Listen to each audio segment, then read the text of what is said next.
मिथिला धाम कहाँ पायब दोसर ठाम, कहाँ पायब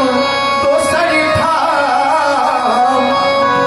ये दुल्हा दुल्हन सीताराम, ये दुल्हा दुल्हन सीताराम,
मैथिल भेनाय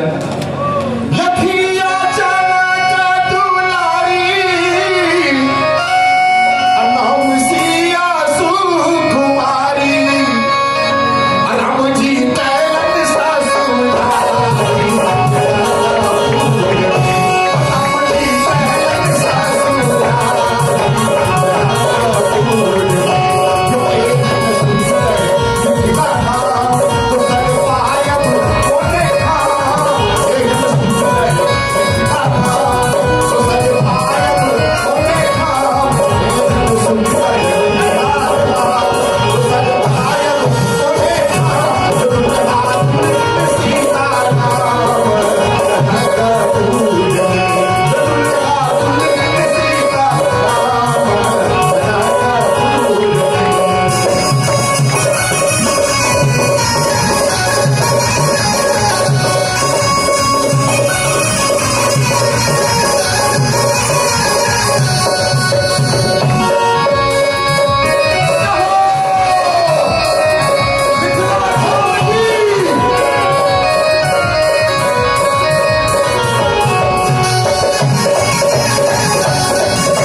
बात माने छी अहाँ सब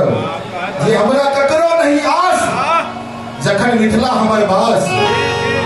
जो चाहे खाना जो चाहे खाना जो चाहे खाना बाजी में हमारे पास,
तो पूरा काजे खत्म हो जाए छै। सोचिए जे अहाँ मिथिला के छी, अहाँ के हाथ ऊपर रहना चाहिए और ताली बजाना चाहिए केना जो गंगा सागर स्नान दर्शन करब यो भगवान सुनबै की बेटक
आखिरी लाइन छे कनी हाथ उठवा चाहिए, पाछुओ से आगुओ से भाई केना